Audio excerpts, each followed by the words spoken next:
नमस्कार। आज हम भारत के बहुत ही गंभीर संकट यानी सड़क दुर्घटनाओं पर एक गहरा विश्लेषण करने वाले हैं। द हिंदू अखबार के एडिटोरियल एनालिसिस में आपका स्वागत है। तो आज हम इस पूरे मुद्दे को 4 हिस्सों में समझने की कोशिश करेंगे। सबसे पहले तो ये देखेंगे कि ये संकट आखिर कितना बड़ा है। फिर हम इसके पीछे की वजहों को जानेंगे। इसके बाद बात करेंगे कि क्या सुधार किए जा सकते हैं और आखिर में हम देखेंगे कि आगे का रास्ता क्या होना चाहिए। चलिए शुरू करते हैं। तो चलिए सबसे पहले हिस्से पर आते हैं, संकट का पैमाना। और यकीन मानिए ये सिर्फ कुछ नंबर या आंकड़े नहीं हैं, ये एक ऐसी राष्ट्रीय आपदा है जो हर रोज घट रही है। जरा इस आंकड़े पर गौर कीजिए। 400 से ज्यादा भारत में हर रोज, जी हाँ, हर रोज 400 से ज्यादा लोग सड़क हादसों में अपनी जान गंवा देते हैं। ये संख्या कितनी बड़ी है, इसे महसूस करना बहुत जरूरी है। अगर इसे और आसान भाषा में समझना हो तो जरा सोचिए, ये ठीक वैसा ही है जैसे हर रोज एक भरी पूरी लंबी दूरी की फ्लाइट क्रैश हो रही हो। अब देखिए, जब कोई प्लेन क्रैश होता है तो पूरे देश में हलचल मच जाती है, बड़ी बड़ी जांचें होती हैं। लेकिन सड़कों पर रोजाना होने वाली इस तबाही पर अक्सर किसी का ध्यान ही नहीं जाता। एक हालिया घटना से ये बात और साफ हो जाएगी। हैदराबाद के पास चवेला की बात है। एक बजरी से भरा ट्रक सड़क पर एक गड्ढे से बचने के लिए जैसे ही मुड़ा, वो सीधा एक बस से जा टकराया। सोचिए, 19 जानें चली गईं उस एक हादसे में। और वजह सिर्फ ड्राइवर की गलती नहीं थी। उस हाईवे पर ना तो डिवाइडर थे, न स्ट्रीट लाइट और ना ही कोई साइन बोर्ड। ये घटना साफ साफ दिखाती है कि कैसे बुनियादी ढांचे की कमी कितनी जानलेवा हो सकती है। और एक और जरूरी सवाल कि इन हादसों का शिकार आखिर होता कौन है। देखिए, ज्यादातर मामलों में ये होते हैं पैदल चलने वाले लोग, बसों में सफर करने वाले यात्री या फिर 2 व्हीलर चलाने वाले। मतलब साफ है, ये अक्सर समाज का वो तबका है जो आर्थिक रूप से उतना मजबूत नहीं है, और इस पूरे संकट का सबसे भारी बोझ भी वही उठा रहा है। अच्छा, तो अब आते हैं हमारे दूसरे हिस्से पर। चलिए अब इन हादसों के पीछे की असली वजहों को समझने की कोशिश करते हैं, क्योंकि यकीन मानिए ये मामला सिर्फ ड्राइवर की गलती से कई ज्यादा गहरा है। अगर आप सरकारी कागजात उठाकर देखेंगे तो ज्यादातर हादसों की एक ही वजह बताई जाती है, ह्यूमन एरर, यानी कि ड्राइवर की गलती। पर सवाल ये उठता है कि क्या सच में यही पूरी कहानी है, या फिर इसके पीछे कुछ ऐसे गहरे सिस्टमिक कारण हैं जिन्हें हम लगातार अनदेखा करते आ रहे हैं। इसी को एक्सपर्ट्स सिस्टमिक फेलियर का नाम देते हैं। अब इसका मतलब क्या है? सीधा सा मतलब है कि प्रॉब्लम किसी एक इंसान की नहीं, बल्कि पूरे के पूरे सिस्टम में है। मतलब लाइसेंस बनाने के तरीके से लेकर सड़कों के डिज़ाइन और एक्सीडेंट के बाद मिलने वाले इलाज तक हर लेवल पर गड़बड़ है। एक छोटा सा उदाहरण लेते हैं हमारे ड्राइविंग टेस्ट का। भारत में टेस्ट का फोकस किस पर होता है? बस इस पर कि आपको गाड़ी चलानी आती है या नहीं। ये एक स्किल टेस्ट है। वहीं अगर आप दूसरे देशों को देखें तो वहां टेस्ट का फोकस सेफ्टी पर होता है। जैसे, क्या आप आगे वाली गाड़ी से सही दूरी रख रहे हैं, क्या आप बेवजह लेन बदल रहे हैं। और हमारे यहाँ कोई जरूरी सेफ्टी ट्रेनिंग है ही नहीं। और नतीजा क्या निकलता है? नतीजा है एक ऐसा लाइसेंसिंग सिस्टम जिसे टूटा हुआ और भ्रष्ट कहा जाता है। हम में से ज्यादातर लोगों के लिए आरटीओ ऑफिस जाने का एक्सपीरियंस कितना खराब होता है, ये तो हम सब जानते ही हैं। फिर बात आती है सड़कों की। हमारे इंफ्रास्ट्रक्चर में भी तो भारी कमियां हैं। सड़कों पर गड्ढे, 4 लेन हाईवे पर भी डिवाइडर का ना होना, खतरनाक मोड़, क्रैश बैरियर की कमी, और पैदल चलने वालों के लिए तो जैसे कोई सोचता ही नहीं। ये सब चीजें मिलकर हमारी सड़कों को मौत का जाल बना देती हैं। और मान लीजिए कि एक्सीडेंट हो भी गया, तो क्या जान बच सकती है? ये इस बात पे डिपेंड करता है कि एक्सीडेंट हुआ कहाँ है। देखिए, हैदराबाद जैसे शहरों में अच्छा ट्रॉमा केयर मिल जाता है, लेकिन बिहार जैसे राज्यों में वहां सुविधाओं की कमी के चलते मरने वालों की संख्या लगभग डबल हो जाती है। इसका मतलब साफ है, टाइम पर सही इलाज ना मिलना भी मौतों की एक बहुत बड़ी वजह है। तो अब सवाल उठता है कि इसका समाधान क्या है। चलिए अब अपने तीसरे हिस्से में चलते हैं और देखते हैं कि इस सिस्टम को सुधारने के लिए क्या क्या कदम सुझाए गए हैं। तो देखिए, इसे ठीक करने के लिए एक पूरा खाका तैयार है। सबसे पहले लाइसेंसिंग सिस्टम को सुधारना होगा। जैसे पासपोर्ट सेवा केंद्र हैं, वैसे ही पारदर्शी लाइसेंस सेवा केंद्र बनाए जाएं। दूसरा, सड़कें बनाते समय इंडियन रोड्स कांग्रेस के जो सेफ्टी कोड्स हैं, उनका सख्ती से पालन हो। तीसरा, जो कमर्शियल गाड़ियां हैं जैसे बस और ट्रक, उनमें कोलिजन रिस्क वार्निंग सिस्टम लगाना मैंडेटरी किया जाए। और हाँ, सबसे ज़रूरी, सरकारी अस्पतालों में ट्रॉमा केयर को मजबूत करने के लिए बड़ा निवेश करना होगा।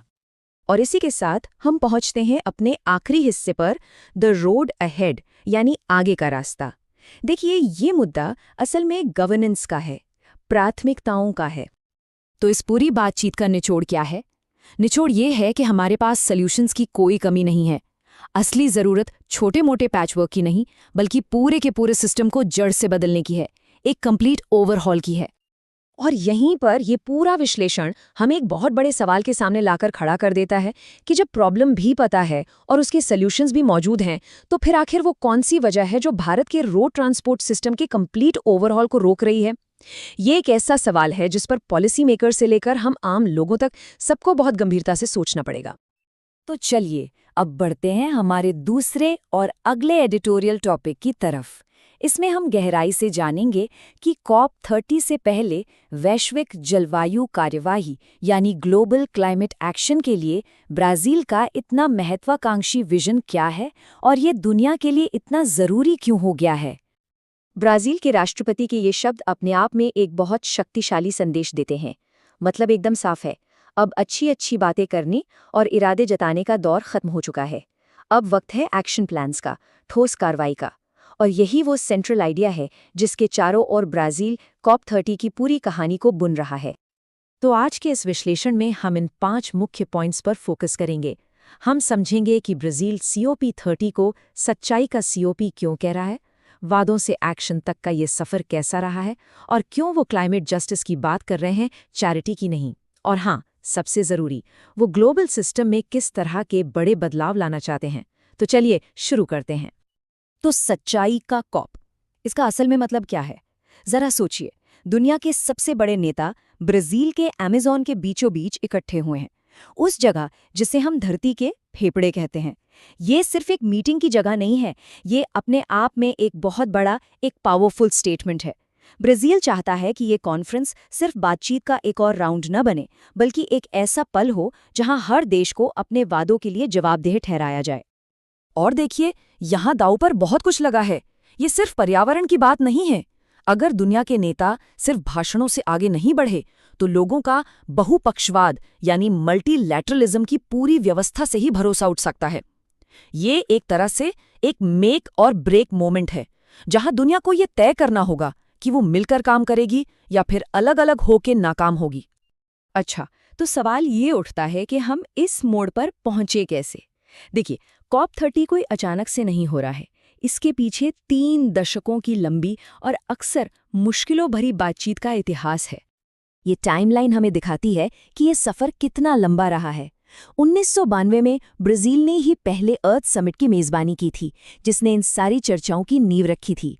और अब सोचिए, पूरे 33 साल बाद दुनिया वापस वही ब्राज़ील में लौट रही है। लेकिन इस बार उम्मीद सिर्फ बहस करने की नहीं है, बल्कि ठोस, लागू होने वाले एक्शन प्लान्स पर साइन करने की है। अब हम ब्राज़ील के तर्क के सबसे अहम हिस्से पर आते हैं, क्लाइमेट जस्टिस यानी जलवायु न्याय का आइडिया। पर इसका असल में मतलब क्या है? क्या है ये क्लाइमेट जस्टिस? ये सिर्फ पेड़ लगाने के बारे में नहीं है, ये जिम्मेदारी, इतिहास और बराबरी के बारे में है। ये सब एक सिद्धांत पर आधारित है, कॉमन बट डिफरेंशिएटेड रिस्पॉन्सिबिलिटीज। इसको ऐसे समझिए, मान लीजिए एक कमरे में कुछ लोगों ने ज्यादा गंदगी फैलाई है, तो सफाई में मदद तो सबको करनी चाहिए, है ना? लेकिन जिन्होंने ज्यादा गंदगी की है, उनकी जिम्मेदारी थोड़ी ज्यादा बनती है। बस क्लाइमेट चेंज के साथ भी मामला कुछ ऐसा ही है। ग्लोबल साउथ के देशों के लिए क्लाइमेट फाइनेंस कोई दान या चैरिटी नहीं है, ये उनके लिए न्याय का सवाल है, भीख का नहीं। यह उस ऐतिहासिक जलवायु कर्ज की अदायगी है जो विकसित देशों पर दशकों से बाकी है। इसीलिए बात सिर्फ नए वादे करने की नहीं है, बल्कि सालों पुराने वादों को पूरा करने की भी है। और देखिए, ब्राज़ील सिर्फ बड़ी बड़ी मांगे नहीं कर रहा है, वो खुद करके दिखा रहा है, एक मिसाल कायम कर रहा है। चलिए देखते हैं कि वो जमीन पर असल में क्या कर रहे हैं, जिससे उनकी बातों में वजन आता है। जरा ये नंबर देखिए, 50%। अमेज़न में जंगलों की कटाई को सिर्फ 2 साल में आधा कर देना, ये कोई छोटी मोटी बात नहीं है, ये एक जबरदस्त उपलब्धि है। और ये साबित करता है कि जब राजनीतिक इच्छा शक्ति हो तो असली और तेज क्लाइमेट एक्शन बिल्कुल संभव है। ब्राज़ील एक बहुत ही इनोवेटिव आइडिया भी सामने रख रहा है, जिसे ट्रॉपिकल फॉरेस्ट्स फॉरएवर फैसिलिटी कहा जा रहा है। अब इसे किसी डोनेशन या चैरिटी की तरह मत देखिए, ये एक स्मार्ट इन्वेस्टमेंट प्लान है।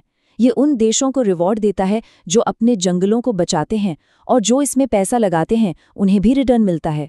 ये एक सच्ची विन विन सिचुएशन है, और अपनी बात को साबित करने के लिए ब्राज़ील खुद इसमें $1 बिलियन लगा रहा है। ये चार्ट तो अपने आप में पूरी कहानी बयां कर रहा है। ब्राजील की 88% बिजली रिन्यूएबल सोर्स से आती है, जो उसे क्लीन एनर्जी का एक ग्लोबल पावर हाउस बनाती है। और वो यही नहीं रुके हैं, वो विंड, सोलर और भविष्य के ईंधन यानी ग्रीन हाइड्रोजन में भी जबरदस्त तरक्की कर रहे हैं। इन सब के ऊपर ब्राजील अपने क्लाइमेट टारगेट्स को और भी एम्बिशियस बना रहा है।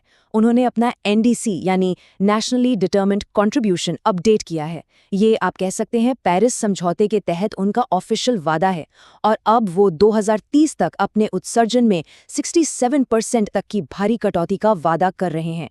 ये दुनिया के बाकी देशों के लिए भी एक साफ संदेश है कि वो भी अपने लक्ष्य ऊंचे करें। अब आते हैं ब्राजील के प्रस्ताव के सबसे कह सकते हैं साहसिक और शायद सबसे विवादास्पद हिस्से पर।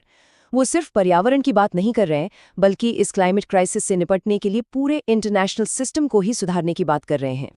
और ये एक बहुत ही वाजिब सवाल है। देखिए, ब्राजील का तर्क बहुत सीधा है। हमारी जो ग्लोबल संस्थाएं हैं, जैसे UN सिक्योरिटी काउंसिल, वो अब इस काम के लिए फिट नहीं हैं। उन्हें युद्ध रोकने चाहिए, लेकिन वो अक्सर सियासी खींचतान में फंस कर रह जाती हैं। तो अगर हम वो समस्या हल नहीं कर पा रहे, तो क्लाइमेट चेंज जैसी इतनी बड़ी और जटिल वैश्विक समस्या को कैसे हल करेंगे? इसीलिए एक समाधान के तौर पर ब्राजील एक नई UN क्लाइमेट चेंज काउंसिल का प्रस्ताव रख रहा है। आप इसे क्लाइमेट के लिए एक सुपर कमेटी समझ सकते हैं। ये सीधे UN जनरल असेंबली से जुड़ी होगी, जिससे इसे असली ताकत और वैधता मिलेगी। इसका मकसद ये पक्का करना होगा कि देश सिर्फ वादे न करें, बल्कि उन्हें पूरा भी करें। तो आखिर में सवाल यही बचता है, ब्राजील ने एक बहुत ही साहसिक और महत्वाकांक्षी विजन दुनिया के सामने रखा है। ये एक्शन, जस्टिस और रिफॉर्म की मांग करता है। असली सवाल ये है, क्या दुनिया के बाकी नेता इस सच्चाई के पल का सामना करने के लिए तैयार हैं? हमारे ग्रह का भविष्य शायद इसी सवाल के जवाब पर टिका है। तो हमारा अगला और तीसरा एडिटोरियल टॉपिक है भारत की वोटर लिस्ट की इंटेग्रिटी। एक ऐसा सब्जेक्ट जो एजुकेशनल और UPSC के नजरिए से बहुत ही जरूरी है। आज हम जिस विश्लेषण में उतर रहे हैं वो इसी सवाल के इर्द गिर्द घूमता है। क्या वोटर लिस्ट को साफ करने का जो तरीका सोचा जा रहा है वो कहीं असल बीमारी से भी बदतर तो साबित नहीं हो जाएगा? सोर्स मटेरियल के मुताबिक भारत का सबसे जरूरी डेटाबेस यानी कि हमारी वोटर लिस्ट, उसमें कुछ बुनियादी खामियां हैं। अब इस स्लाइड में जो बात है वो वाकई दिलचस्प है। ये प्रॉब्लम को एकदम सामने लाके रख देती है। जरा देखिए, एक तरफ है गाड़ी की नंबर प्लेट जो पूरे देश में यूनिक होती है ना? और दूसरी तरफ है हमारा वोटर ID, जहां यूनिक होने की कोई गारंटी ही नहीं है। तो आज के विश्लेषण में हम क्या-क्या देखने वाले हैं? हम शुरुआत करेंगे भारत की कॉम्प्रोमाइज्ड वोटर लिस्ट से। फिर देखेंगे कि इस डेटाबेस में क्या-क्या कमजोरियां हैं। इसके बाद इलेक्शन कमीशन के बिहार स्टाइल रिवीजन का एनालिसिस करेंगे।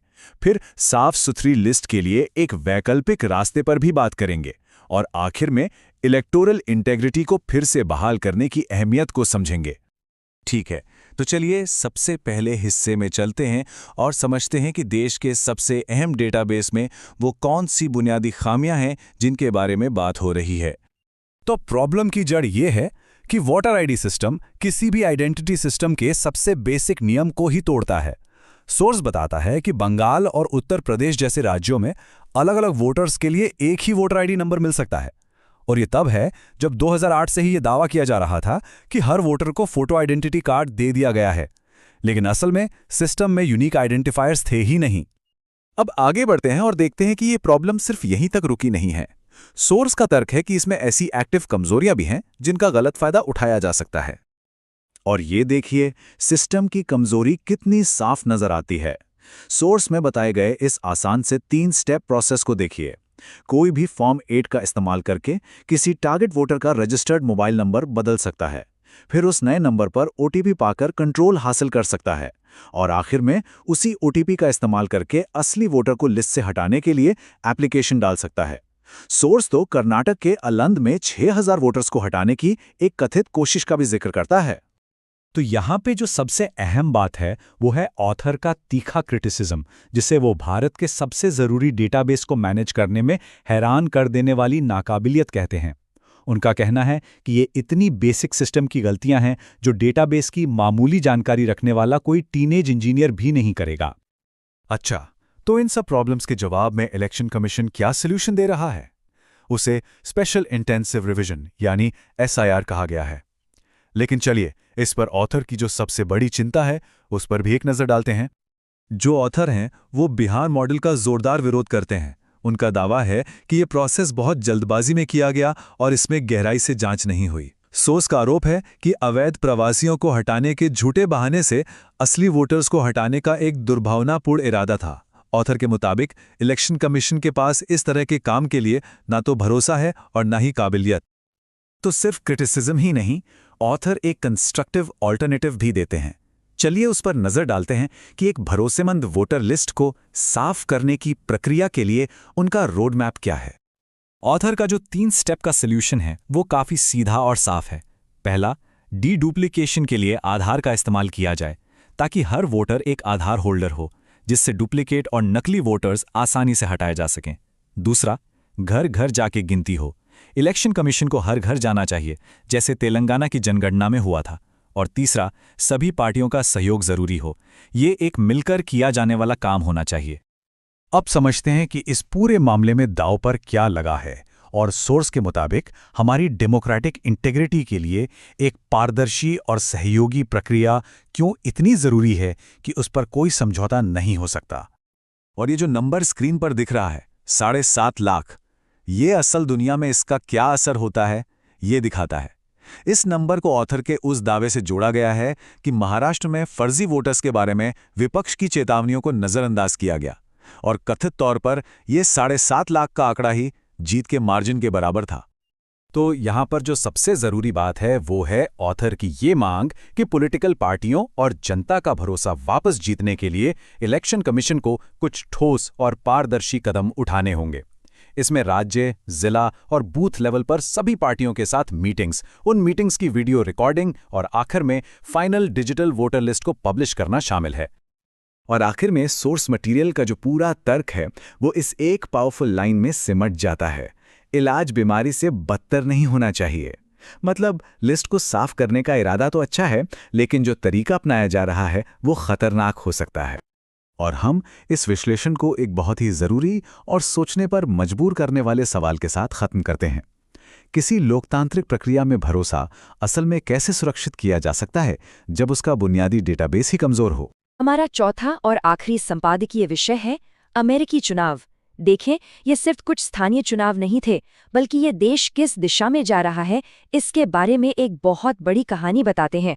तो चलिए इसमें थोड़ा और गहराई से उतरते हैं। हाल ही में जो अमेरिकी चुनाव हुए हैं उन्होंने पूरे देश में एक सियासी हलचल सी मचा दी है। पर असल में हुआ क्या, आज हम इन्हीं नतीजों का विश्लेषण करेंगे और समझने की कोशिश करेंगे कि ये महज कुछ स्थानीय जीत हार से कहीं ज्यादा क्यों हैं। इस पूरे विश्लेषण को समझने के लिए हम इसे 5 मुख्य हिस्सों में देखेंगे। पहले ये चुनाव नीति पर एक जनमत संग्रह कैसे है इस पर बात करेंगे। फिर डेमोक्रेट्स की कुछ बड़ी जीतों पर नजर डालेंगे। उसके बाद मतदाताओं की असल चिंताएं क्या थीं ये समझेंगे। फिर देखेंगे कि कैसे 2 अलग-अलग एजेंडा आपस में टकराए और अंत में 2026 के चुनावों के लिए इसकी क्या मायने हैं ये जानेंगे। तो सवाल ये है कि इन चुनावी नतीजों को हम समझे कैसे। देखिए, इन्हें सिर्फ स्थानीय दौड़ के तौर पर देखना सही नहीं होगा। इससे ऐसे सोचिए कि ये व्हाइट हाउस में जो मौजूदा प्रशासन है उसके काम पर एक तरह का राष्ट्रीय जनमत संग्रह था। जी हाँ, डेमोक्रेट्स की ये जो हालिया जीते हैं उन्हें व्हाइट हाउस की नीतियों पर एक बड़े जनमत संग्रह की तरह देखा जा रहा है। इसका मतलब ये हुआ कि वोटर्स ने सिर्फ अपने लोकल उम्मीदवार को वोट नहीं दिया, बल्कि उन्होंने राष्ट्रीय नीतियों पर एक बड़ा संदेश दिया है। और देखिए, ये जो नाराजगी है वो सिर्फ किसी एक घटना जैसे कि सरकारी शटडाउन को लेकर नहीं है, बल्कि जैसा कि विश्लेषण कहता है, ये नतीजे प्रशासन की नीतियों की अप्रूवल रेटिंग में एक बहुत बड़ी गिरावट का संकेत देते हैं। मतलब ये एक गहरी और व्यापक नाराजगी की ओर इशारा कर रहा है। तो इस जनमत संग्रह का कोई ठोस सबूत भी है क्या? बिल्कुल है। चलिए अब कुछ बड़ी चुनावी जीतों पर नजर डालते हैं जो इस बदलाव की लहर को साफ साफ दिखाती हैं। सबसे पहले बात करते हैं न्यूयॉर्क शहर की। यहाँ ज़ोहरान ममदानी ने मेयर का चुनाव जीतकर एक तरह से इतिहास ही रच दिया। वो युगांडा में जन्मे एक मुस्लिम डेमोक्रेटिक सोशलिस्ट हैं और उनकी जीत अपने आप में एक बहुत बड़ा संदेश देती है। और हाँ, ये कोई कांटे की टक्कर नहीं थी। ममदानी ने कुल वोटों का 50.4% हिस्सा हासिल किया, जो दिखाता है कि उनकी जीत कितनी निर्णायक थी। अब न्यूयॉर्क से थोड़ा आगे बढ़ते हैं। वर्जीनिया और न्यू जर्सी में भी डेमोक्रेट्स ने गवर्नर पद पर जीत हासिल की। अबीगेल स्पैनबर्गर और मिकी शेरिल की ये जीतें इसलिए भी खास हैं क्योंकि वे अपने अपने राज्यों की पहली महिला गवर्नर बनी हैं। और ये सिलसिला यहीं नहीं थमा। वर्जीनिया में ही गजाला हाशमी राज्य भर में चुनाव जीतने वाली पहली मुस्लिम महिला बनी। उधर कैलिफोर्निया में वोटर्स ने एक ऐसी योजना को मंजूरी दी है जिससे भविष्य में डेमोक्रेटिक पार्टी की सीटें और बढ़ सकती हैं। ये सब मिलकर एक बड़े पैटर्न की ओर इशारा कर रहे हैं। तो हमने ये तो देख लिया कि क्या हुआ। अब ये समझना जरूरी है कि ये सब क्यों हुआ। आखिर वो कौन से मुद्दे थे जिन्होंने वोटर्स को पोलिंग बूथ तक खींचा। यहाँ हमें प्रशासन और वोटर्स की सोच में एक बड़ा अंतर दिखाई देता है। व्हाइट हाउस का कहना था कि हार इसलिए हुई क्योंकि राष्ट्रपति खुद बैलेट पर नहीं थे और उन्होंने शटडाउन का दोष डेमोक्रेट्स पर मढ़ दिया। लेकिन जमीनी हकीकत कुछ और ही थी। वोटर्स के लिए सबसे बड़े मुद्दे थे अर्थव्यवस्था, नौकरियां और सबसे बढ़कर महंगाई। अगर बिल्कुल साफ शब्दों में कहें तो वोटर्स के लिए सबसे बड़ी चिंता थी बढ़ती महंगाई और रोजमर्रा के जीवन का बढ़ता खर्च। यही वो मुद्दा था जिसने उनके वोट देने के फैसले पर सबसे ज्यादा असर डाला। चलिए अब थोड़ा और गहराई में जाते हैं और उन खास नीतियों को देखते हैं जिन्होंने वोटर्स को अपनी तरफ खींचा और फिर उनकी तुलना प्रशासन के नजरिए से करते हैं। ज़ोहरा ममदानी की न्यूयॉर्क में जीत का राज था उनका स्थानीय मुद्दों पर फोकस।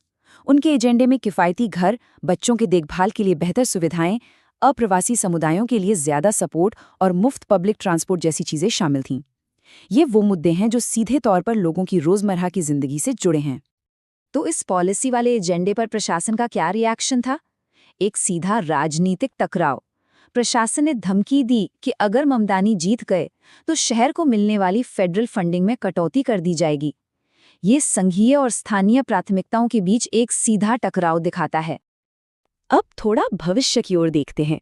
इन चुनावी नतीजों को आने वाले मध्यावधि चुनावों के लिए एक बड़ी चेतावनी के तौर पर देखा जा रहा है। तो अब प्रशासन एक चौराहे पर खड़ा है। विश्लेषण के मुताबिक उनके पास दो रास्ते हैं। पहला, वे अपने core make America great again यानी मागा एजेंडे पर और जोर दे सकते हैं, या दूसरा रास्ता यह है कि वो इन चुनावी नतीजों से सबक लें और वोटर्स की चिंताओं को ध्यान में रखकर अपनी रणनीति बदलें। इन जीतों का सबसे बड़ा राजनीतिक संदेश यही है कि डेमोक्रेट्स ने 2026 के मध्यावधि चुनावों से पहले व्हाइट हाउस को एक तरह से नोटिस पे रख दिया है, एक साफ चेतावनी दे दी है। और यहीं पर आकर ये विश्लेषण हमें एक बड़े सवाल के साथ छोड़ देता है, जो अगले चुनावी चक्र की कहानी तय करेगा। सवाल ये है कि 2026 में मतदाता किसे चुनेंगे, पुराने स्थापित मागा एजेंडे को या फिर महंगाई और आम आदमी की जरूरतों पर केंद्रित एक नए दृष्टिकोण को। इस वीडियो को देखने के लिए धन्यवाद। अगर आपको ये पसंद आया तो कृपया इसे शेयर और सब्सक्राइब करें। धन्यवाद।